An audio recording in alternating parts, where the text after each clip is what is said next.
विजय, कितने राज्य हैं जिनमें बीजेपी की सरकार है? लास्ट काउंट कितना था? 20 के करीब, मतलब कुल मिलाकर ना 20 के करीब हो गए हैं। वहां पर 3 लैंग्वेज फॉर्मूला लगा दो ना। यूपी में करो ना, बिहार में करो ना, हरियाणा में करो ना, दूसरी जगह क्यों जाकर कर रहे हैं?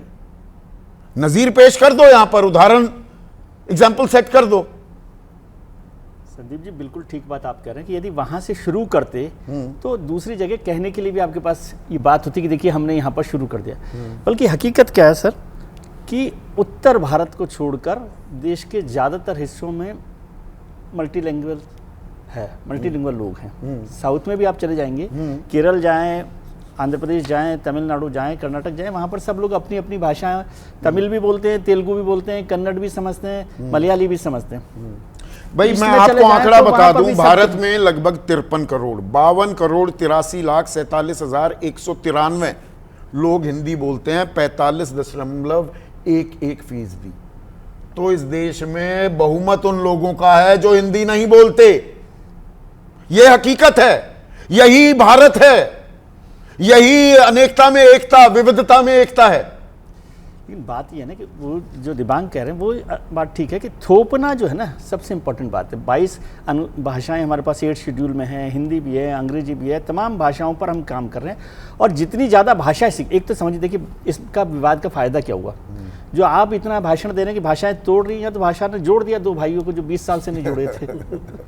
समझे, वो तो इतना बड़ा काम भाषा औजार बनी ना, भाषा औजार बन गई उनकी। हाँ। और आपने ये साफ कर दिया तो ये बहुत स्पष्ट किया कि दोगलापन हमारे राजनेताओं में कैसा है, क्या कर रहे हैं। और हिंदी राजभाषा है, कनेक्टिंग भाषा है हिंदुस्तान की, वो अच्छी बात है।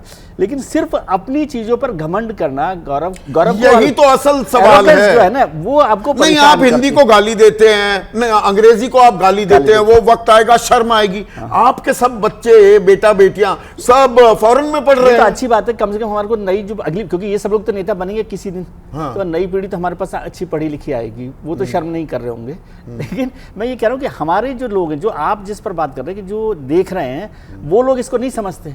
वो इस भाषा में अभी मराठी को लेकर इतनी मारपीट शुरू कर दी ना सब लोगों ने, जबकि वहां तो कोई नहीं बोल रहा। मराठी का गर्व करना ठीक है, लेकिन मराठी के साथ हिंदी हो, गुजराती हो। लेकिन शिवसेना, आप सोचिए 1956 को, अभी उन्होंने 1937 का जिक्र किया दिबांग ने, राजगोपालाचारी का। 1956 में जब स्टेट रीऑर्गेनाइजेशन हुआ तो वो लिंग्विस्टिक आधार पर हमारी भाषाएं बनी और उसमें महाराष्ट्र बना। और महाराष्ट्र में केशव सीताराम जो बाला साहब ठाकरे के पिता हैं, वो उस आंदोलन के प्रमुख लोगों में से रहे, समझे। जब वहां पर जस्टिस फजल अली ने जो रीऑर्गेनाइजेशन, ये हिंदी भाषियों की पिटाई, ये गुंडागर्दी से पहले मद्रासियों को पीटा जाता था। उस समय वहां पर यही काम हुआ ना 60 के दशक में। लेकिन वो भाषा नहीं थी, वो वजह थी रोजगार की। तो रोजगार की भाई, ये तमिल लोग सारा रोजगार ले लेते हैं, और उसमें भाषा की पहचान भी तो जुड़ी हुई थी ना। शिवसेना की एक नारा चलता था उस समय, जो आजकल लोग भूल गए कि लुंगी की बजाओ पुंगी। हाँ, समझे। तो वो भाषा को लेकर उनका बड़ा विवाद वहां पर चलता रहा। लेकिन मैं थोड़ी एक गंभीर बात आपको कहना चाहता हूं कि हम किस तरह से बांटते हैं भाषा को लेकर। हम बांट ही रहे हैं। अभी उर्दू की बात आपने जिक्र नहीं की, तो उर्दू एक अलग भाषा है, उसका भी एक सांप्रदायिक कलर हमने कर दिया।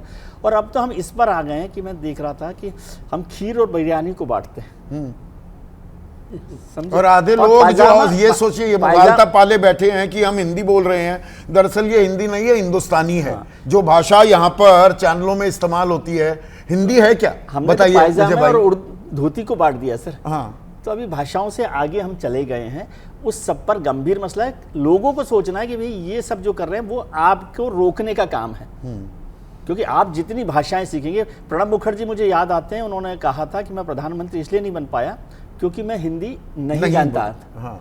तो बिना हिंदी के भी आपका काम नहीं चलेगा। लेकिन आप पर ये आदमी, किसी भी व्यक्ति को वो आजादी दे दो ना, थोपो मत। जो दिबांग कह रहे थे, जो सब करना है उनको, जिसको हिंदी सीखनी है सीखेगा, और उसमें जिसको नहीं सीखनी है, भाई राजदीप सरदेसाई, मैं नाम ले सकता हूं, हमारे एडिटर रहे। राजदीप को टूटी फूटी हिंदी आती थी, क्योंकि वो मराठी भी है, गोवनीज भी है, गुजराती लिंक भी है, उसका कोई सारी भाषा है। हाँ, तो राजदीप को समझ में आया हिंदी की रीच कितनी है। 2008-9 से वो आने लगा, वो जानबूझकर शो में बैठने लगा। मैंने कहा मैं नहीं बैठने दे रहा, आपको हिंदी तो आती नहीं है, हम बोलेगा। और वो अब अच्छी खासी बोलने लगे हैं। तो ये आम आदमी क्यों नहीं अपने आप तय करे कि मुझे कौन सी भाषा सीखनी है, कौन सी नहीं।